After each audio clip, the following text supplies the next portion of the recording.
Let's go to the UK, where police in Surrey have decided to crack down on men wolf whistling and catcalling young women going out for a run. Now, it's not illegal to catcall a woman, but it is unsavoury.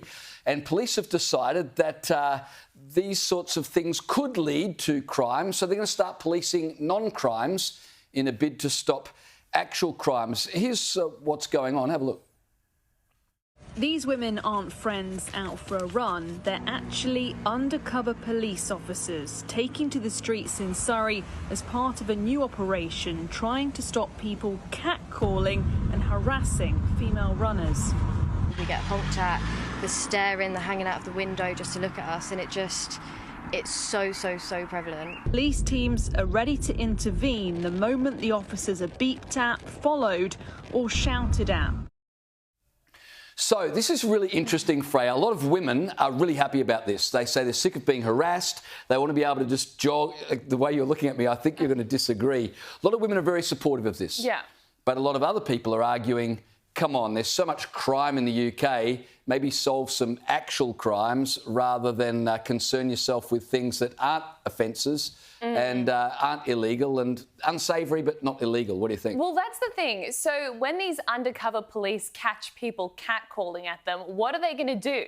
Go, oh, you naughty person, stop catcalling me. I mean... That might just turn them on a bit, to be perfectly honest. Yeah, exactly. Well, that's what they've done. They've gone and explained... And the other thing is people honking their horns at these women, and so police have intercepted them and explained this sort of behaviour is not cool. I feel like anyone who is going out of their way to catcall a woman probably wouldn't be perturbed by a policeman giving them a warning not to catcall. I mean, clearly they don't care about social etiquette anyway. I don't think this is going to make much of a difference. Oh, can you imagine all the tradie work sites that they're going to have to go and monitor now? I mean, once upon a time it was sort of a mark of, oh, wow, I look good today. They gave me a catcall. Of course, we've moved on from those times.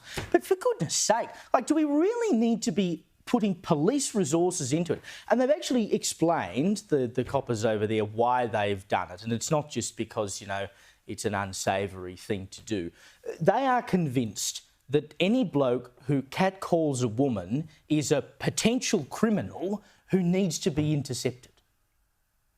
Those kind of behaviours may not be criminal offences in themselves, but they still need to be addressed. And of course, the people that are likely to commit those kind of behaviours, they may then go on to commit more serious offences or more serious behaviours. I mean, for goodness sake, the police in the UK are clearly on the offensive about offence at the moment. Oh, we've got to make sure women don't get offended by a catcall. We've got to make sure that shoplifters don't get offended by being called scumbags by a guy who's got a sign in his shop window. For goodness sake! And I read today a police chief in the UK saying that people need to take more responsibility for shoplifting, as in if you just see people shoplifting, you should do something about it. Don't just call the cops.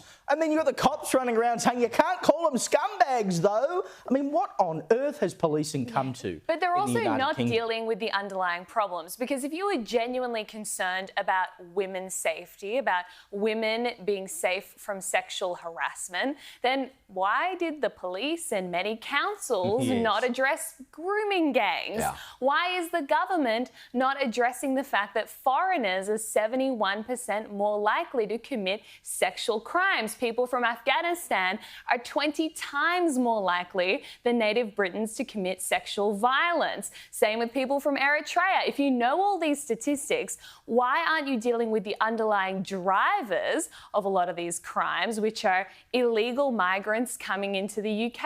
I mean, that would seem like the obvious solution. Instead of wasting police resources getting to women to jog undercover, maybe just protect your borders.